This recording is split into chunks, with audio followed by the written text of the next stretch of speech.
உலக மக்கள் அனைவருக்கும் வணக்கம். இப்போது நாம் ரிஷபம் ராசியின் மாசி மாத ராசி பலன்களை பார்ப்போம். குடும்பம். லாபஸ்தானத்தில் சுக்கிரன் ராகு இணைந்திருப்பதால் வருமானம் திருப்திகரமாக உள்ளது. ஜென்ம ராசியில் குரு பகவான் சஞ்சரிப்பதால் வரவிற்கேற்ற செலவுகளும் சற்று அதிகமாகவே இருப்பதால் சேமிப்பிற்கு சாத்தியக்கூறு இல்லை. ஜென்ம ராசியில் குரு வனத்திலே என்றொரு பழமொழி உள்ளது. உத்தியோகம் காரணமாகவோ அல்லது வேறு காரணங்களுக்காகவோ குடும்பத்திலிருந்து பிரிந்திருக்க வேண்டி வரும் என்பதையே இப்பழமொழி உணர்த்துகிறது. மிக கடுமையான பொருளாதார பிரச்சனைகளையும் குரு பகவானின் ஜனனகால ராசி சஞ்சார காலத்தில் விளைவிக்கக்கூடும் என்பதையும் ஜோதிடக்கலை விவரித்துள்ளது. குடும்பத்தில் ஒற்றுமை குறையும், அலைச்சல் மிகும், அமைதி பாதிக்கப்படும்.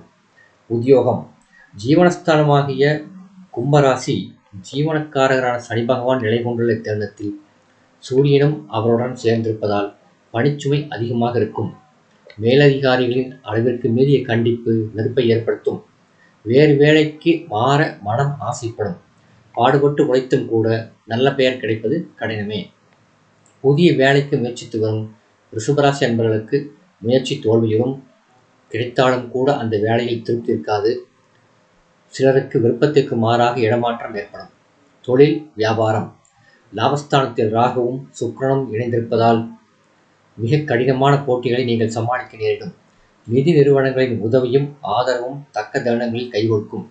கூட்டாளிகள் சிறு சிறு பிரச்சனைகளை எழுப்புவது கவலையை அளிக்கும். புதிய விற்பனை நிலையங்களை திறப்பதற்கு ஏற்ற மாதம் இந்த மாசி மாதம். கலைத்துறையினர்.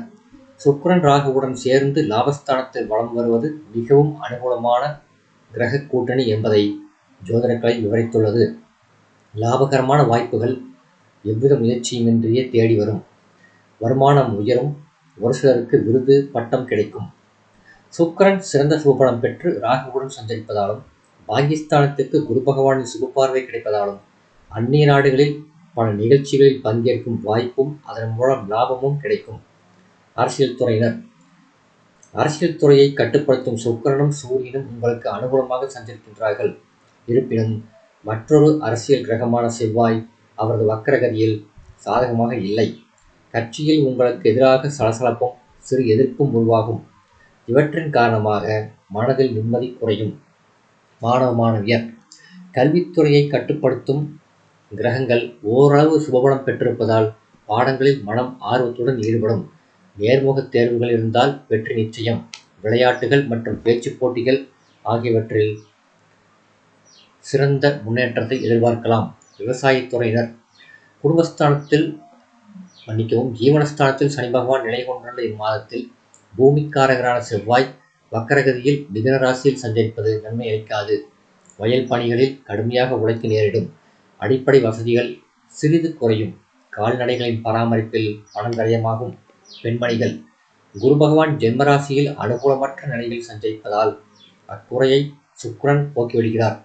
குடும்பத்தில் சிறு சிறு பிரச்சனைகளும் கணவருடன் கருத்து வேற்றுமையும் மன நிம்மதியை பாதிக்கும். சூழ்நிலைகளினாலும் குழந்தைகளினாலும் கவலை ஏற்படும்.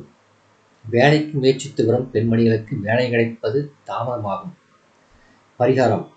செவ்வாய் வக்கரகதியில் இருப்பதாலும் ஜென்மராசியில் குரு அமர்ந்திருப்பதாலும் கந்தசஷ்டி கவச பாராயணம் அந்த தோஷங்களை அடியோடு போக்கும்.